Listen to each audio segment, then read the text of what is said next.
네, 안녕하세요. 오늘은 소식지 52호 읽어드리려고 왔습니다. 예, 소식지 읽기 52호. 일단 첫 번째로 이제 2024년부터 바뀐 장애인 활동 지원 지침, 4월 25일 날 보건복지부에서 게시를 했고요. 주요하게 좀 강조드리고 싶은 부분 좀 추려봤습니다. 성희롱, 성폭력 예방 및 사건 처리 대응 의무를 지침에서 새로 들어왔는데, 보시면 이제 수행기관에서는 해당 인력의 요청이 있는 경우에 배치 전환, 유급휴가 등 조치하라고 되어 있습니다. 이게 사실 법률에 있는 내용인데, 선생님들이 이제 성희롱, 성폭력을 당했다고 하더라도 그 요청을 하지 않으시면 이것에 대한 배치 전환이나 유급휴가 조치를 사업주가 안 해도 위법이 아니게 됩니다. 그래서 그런 피해를 당하시게 되시면은 반드시 활동지원기관에 유급휴가 해달라 이런 요청을 하시는 게 좋습니다.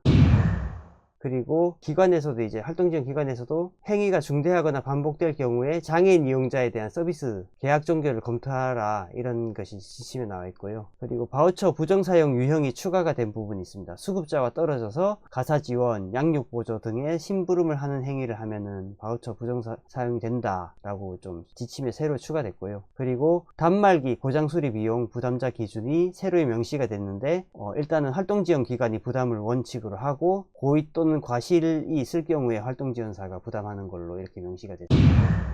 그 다음으로 고충처리 안내 절차를 가지라고 이렇게 계약 시에 그렇게 하라고 새로이 추가가 됐고요. 그리고 시설 및 설비 공통사용 시에 예산 지출 기준을 새로이 제시했는데, 활동지원 기관들이 활동지원 수익 사업으로 다른 사업을 하면서 이거 활동지원 사업 수익 사업을 쓰는 경우들이 왕왕 있었습니다. 그래서 타 사업과 공동사용 시에 사무실 유지 운영비 및 기본 경비 전액을 활동지원 예산으로 지출하는 게 금지된다. 이런 것들이 금지가 되고, 그리고 신규 활동지원사분들 같은 경우에는 실습을 어디서 하느냐 이런 걸 문의들을 되게 많이 하셨었는데요. 그러니까 이게 이런 실습이 이제 힘들었던 이유가 그 실습에 대한 책임이 교육기관에 있지 않았습니다. 그냥 활동지원기관 찾아서 활동지원사들이 실습을 하면은 교육기관에서 이수증을 발행하는 방식으로 이렇게 했었는데, 그거에 대해서 이제 교육기관이 책임을 져라 이렇게 명시가 됐고요. 마지막으로 좀 아쉬운 부분은 이제 배뇨 서비스 범위 이거 관련해서는 좀 그런 주요 사안이 그대로였다는 거. 이제 사실 이제 얼마 동안에 이제 보수교육을 하면은 카테터, 이제 도뇨삽관이라고 하죠. 이제 오줌을 빼는 그런 것들을 활동지원사가 할 수 있는 것처럼 이제 언론에서도 이제 하고, 또 한때는 보수교육 지침도 나오고 이렇게 했었었는데, 그래서 현장에서 이제 카테터나 도뇨삽관 이거는 해도 활동지원사가 해도 되는 걸로 오해하시는 분들이 되게 많습니다. 그런데 몸에 관을 넣는 행위 전체는 이제 불법 의료 행위에 해당되기 때문에 활동지원사가 해서는 안 되는 거고요. 그래서 이런 부분들이 사실은 제도 정비가 돼야 되는데, 저희가 요거도 하고 있는 부분인데 지침에서 이런 거를 명확하게 수정을 해주고 있지 않아서 이게 좀 문제가 되는 것 같습니다.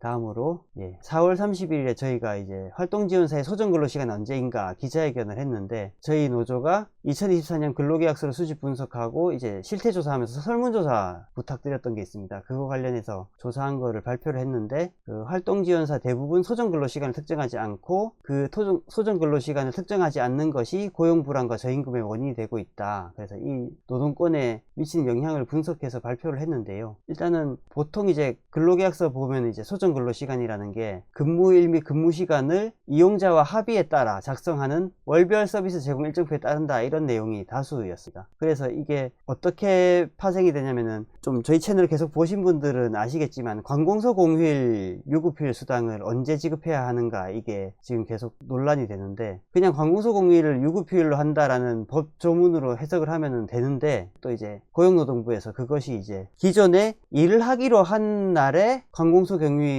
겹쳐야지만 유급휴일을 줘도 된다, 무급휴무일의 경우에 안 줘도 된다, 이렇게 행정의 해석을 내린 게 있습니다. 그거 관련해서 좀 타당한 것으로 지금 그 이야기가 되고 있는 부분들이 있어서 법제처라든가 이제 법원 판단이 이렇게 나오고 있는 부분들이 있어요. 그래서 활동지원 기관들이 어떻게 하느냐, 그 소정근로일이 불확정적인 거를 이용을 해서 그냥 근무를 하지 못하게 하고 서비스 제공 계획을 하지 말라고 합니다. 그러니까 계획을 하지 말면, 계획을 일정표에다가 계획을 안 적으면 근무자는 소정근로일이 아닌 걸로 되잖아요. 그렇게 해서 이제 활동지원사의 경우에만 좀 약간 관공서 공휴일, 유급휴일을 부여를 회피하는 이런 경우들이 되게 많아서 결과적으로 그러니까 이런 그 구멍이 있는 거죠. 제도상의 편법을 쓸 수 있는 구멍이 있는 상황이어서 실제로 저희가 설문조사를 하니까 관공서 공휴일은 기관이 근무하지 못하게 한다, 이런 비율이 10.11%로 높게 나왔고, 그리고 유급휴일 수당을 받는다고 답한 비율이 16.85%였어요. 이게 이제 대부분의 활동지원 선생님들이 관공서 공휴일 유급휴일 수당 받지 못하고 있다는 이런 상황이고, 그리고 이제 그 이후에 다른 부분은 포괄임금 계약을 하고 있는 게 42.3%. 포괄임금이라는 게 시간당 뭐 얼마만 주겠다 이런 식으로 계약하는 경우도 많은데,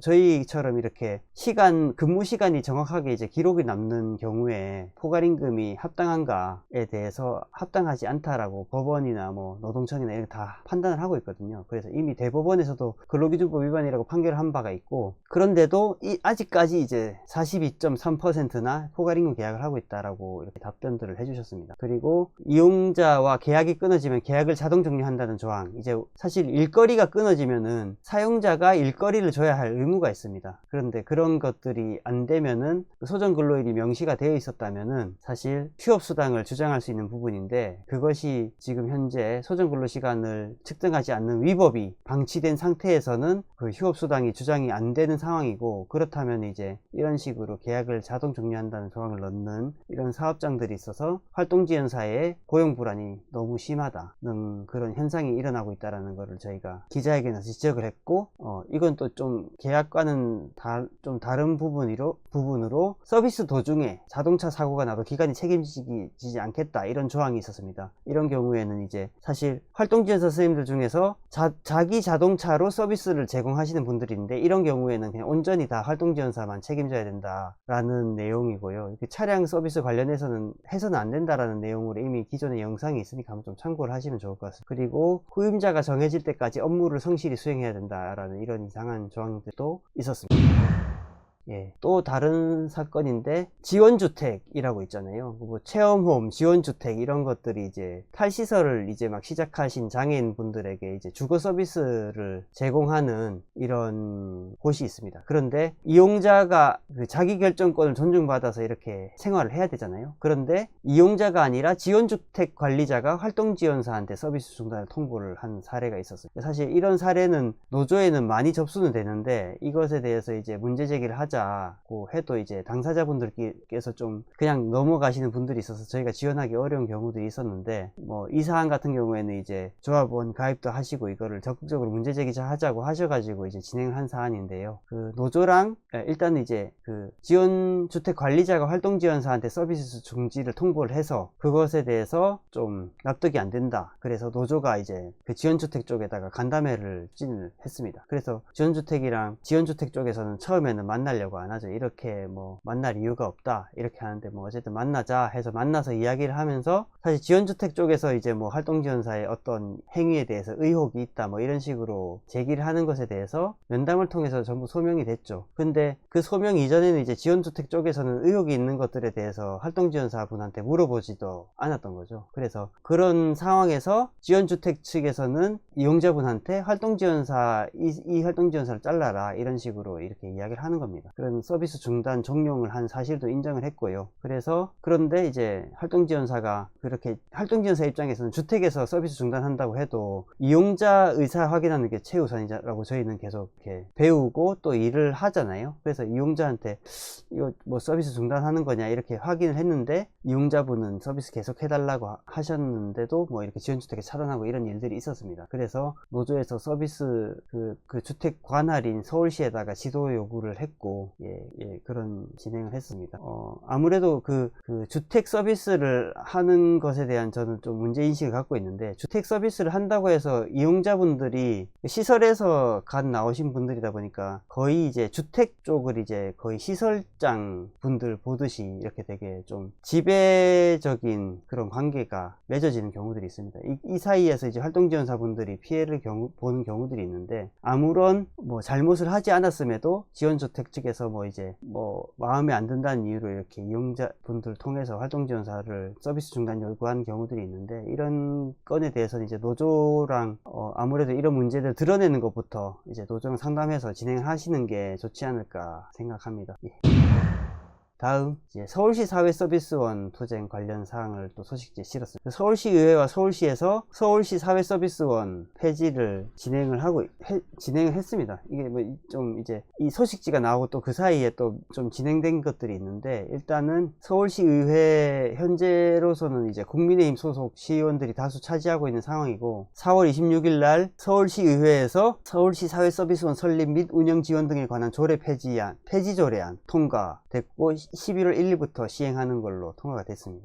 그리고 그 서울시에서는 이제 소정 근로 시간을 6시간으로 줄이고 뭐 호봉 줄이고 이런 거를 혁신안이라고 제안을 했습니다. 뭐 혁신안 받으면 서울시 사회서비스원 운영 계속할 수도 있다, 뭐 이런 말들을 하면서 그 지금 현재 이제 서울시 사회서비스원 내부에 2개의 이제 노동조합이 있는데, 그런 식으로 단위업 체계를 요구를 했습니다. 사실 근데 이게 제가 보기에는 그것이 이제 계속 운영할 수 있다라는 사실 약속도 아니었던 상황에서 그런 단위업 체계를 요구를 했고, 어쨌든 공공운수노조 조합원은 찬반 투표에서 반대로 부결이 된 상황이었고요. 좀 그런 것들에 대해서 대응을 하는 사회서비스원 폐지 저지와 공공동물 확충을 위한 공동대책위원회가 발족돼서 4월 2일부터 이렇게 했지만, 오세훈 서울시장이 조례 공포를 하고 사회서비스원 이사회 해산안이 결의가 됐습니다. 그래서 지금 서울시 사회서비스원 해산 절차가 진행되고 있고, 뭐 희망퇴직을 받는다 이런 것들이 돼 있는데, 지금 어쨌든 이런 서울시 사회서비스원을 살리기 위한 좀 이제 노동자 시민단체들의 활동들이 있었다라는 것을 좀 소식지에서 다뤘습니다.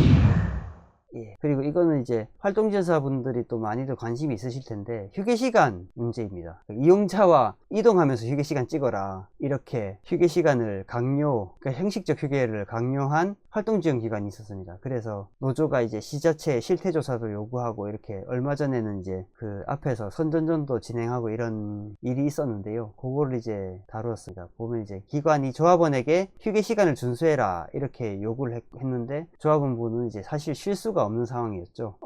이용자분이 사회활동을 해서 외부에도 많이 나가 계시고, 또 이제 뭐 이제 계속적인 서비스가 필요한 분이어서 쉴 수가 없는 상황이었는데, 그런데도 이제 휴게시간을 준수하라고 요구를 해서 노동조합이 이제 기관에 면담을 요구를 했지만은 거절을 당했습니다. 그래서 기관은 이제 이용자가 이제 콜택시 타고 이동하는 도중에 휴게시간 찍어라 이런 식으로 지시를 합니다. 이게 사실은 휴게시간이 아니잖아요. 쉴 수가 없는데 이런 거 휴게시간을 찍어라 이런 식으로 해서 노조는 지자체 면담을 진행을 하고 휴게시간 관련해서 실태조사를 요구를 하기도 했었습니다. 다음 내용은 이제 서울시 활동지원기관 재지정심사 관련입니다. 4월 15일에 서울시에서 장애인 활동지원기관에 대해서 3년마다 재지정심사를 실시한다 라고 밝혔는데요. 기존에 재지정심사를 실시한 기초지자체는 송파구, 강남구 2곳만 시행이 되어 있었습니다. 그래서 사실 그 외에 이제 3년마다 다 이제 서울시 관할은 다 하겠다 이렇게 했는데, 서울시에서 제시하는 재지정심사 기준이 일단 이제 기관의 서비스 질 개선 노력, 그리고 처우 개선 실적, 회계 투명성 여부 등을 중점적으로 평가할 예정이라고 밝히고 있고요. 세부 내용으로 보면 이제 서비스 만족도 조사 및 불편사항 모니터링 운영 여부, 서비스 제공 공백 기간 동안 최중증 장애인 돌봄 실적, 좀 강조드리고 싶은 게 활동지원사 법정임금 지급 여부, 이것에 꽤 배점을 많이 해서 일부 활동지원 기관들 같은 경우에는 이제 이때까지 지급하지 않았던 그 체불임금들을 좀 청산하려는 움직임들을 보이는 기관들이 있습니다. 그래서 결과적으로 활동지원사 입장에서는 기존에 못 받던 임금과 또 이제 앞으로 이제 이런 재진행 심사가 반복되면은 활동지원 기관들이 이제 근로기준법 준수를 더 신경 쓸 수밖에 없는 상황이라서, 사실 저희 노조 입장에서는 반기는 입장인데, 이런 것들에 대해서 좀 반대 성명을 내고 이런 단체들이 있더라고요. 그래서 그런 것들에 대해서 저희도 비판하고 이런 것들은 진행했습니다. 그리고 수익금 지치 적정성 여부 이런 걸 제시를 했다, 이런 것들을 좀 다뤄봤고요. 그리고 Q&A 부분에서 최근에 좀 이제 이용자 생업 지원 가지고 이제 또 부정수급 환수 당하신 분이 있어가지고 요걸 한번 다뤄보는 건데요. 그 이용자의 생업을 지원했다고 부정수급 신고를 당했습니다. 받은 돈을 환수하라고 하면 활동지원사가 물어내야 하나요? 아닙니다. 지침에는 부정사용 등 불법 행위가 적발될 경우 활동지원기관의 고의 및 중과실, 관리감독 소홀로 발생한 것일 때에는 활동지원기관이 부정사용액의 환수 책임을 져야 함이라고 나와 있습니다. 기관에서 이를 제대로 고지하지 않아서 발생한 일이라면 환수는 기관이 책임져야 합니다. 사실 좀 서비스 내용 저는 이게 좀 서비스 내용 중에 되게 애매한 부분들이 있는데 그 활동지원사 분들이 장애인 이용자분들의 생업을 지원하는 경우들이 있습니다. 뭐 이용자분들 생업 지원을 많이들 좀 아마 하실 것 같은데 서비스 내용이 분명하게 나뉘어지지 않는 부분들이 있어서 하실 것 같은데 이런 거에 대해서 뭐 정확하게 좀 기관에 고지하고 아는 상태에서 기관에 고지하고 이제 답을 받은 상태에서 진행을 하시는 게 좋을 것 같습니다. 이제 얼마 전에도 이제 그 장애인 이용자분이 좀 뭐 편의점 사업체 운영하시는데 활동지원 서비스를 제공해도 되냐 이런 거를 좀 물어보신 분이 있어서 일단은 기관에다가 그 활동지원 기관에다가 그거를 말을 하고 말을 했다라는 것을 좀 증거를 수집하고 계시다가 기관에서 해도 된다고 하면은 일을 하시는 게 맞겠다. 혹시라도 이게 또 이제 생업지원으로 부정수급 단속에 걸리면 이거에 대해서 책임져야 할 수도 있으니까 이런 것들을 하라고 이렇게 상담을 해드린 적이 있는데요. 그러니까 활동지원사 선생님들이 만약 이거 이용자분 생업이랑 좀 연관이 된다 이런 거는 일단은 활동지원 기관에 좀 물어보시고 진행하시는 게 좀 안전하지 않을까.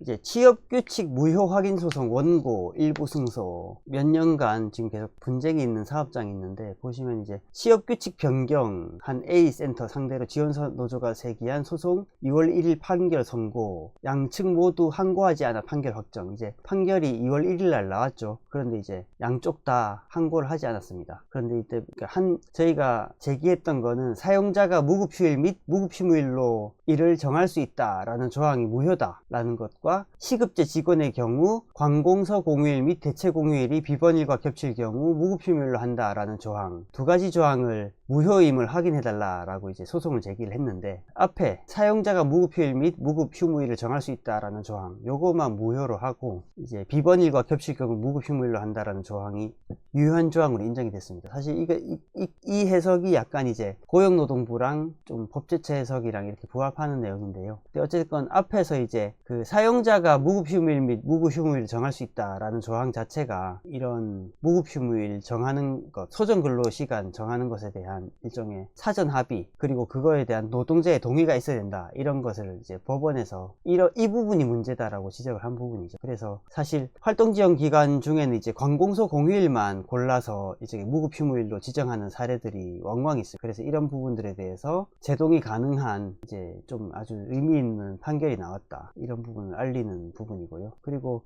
여기 A센터 같은 경우에는 임금체불 소송도 지금 진행 중인데 1심에서 완전히 원고 승 활동지원사분들이 이제 다 이겼는데 A센터가 항소를 해서 지금 2심이 진행 중에 있습니다. 이런 내용입니다. 예, 오늘 소식지 읽기는 이 정도로 마치겠습니다. 좀 뭐 다른 것도 궁금한 거 있으시면 댓글 많이 달아주시고요. 주변에도 이제 이 채널 많이 알려주시면 감사하겠습니다. 다음에 또 찾아뵙도록 하겠습니다. 감사합니다.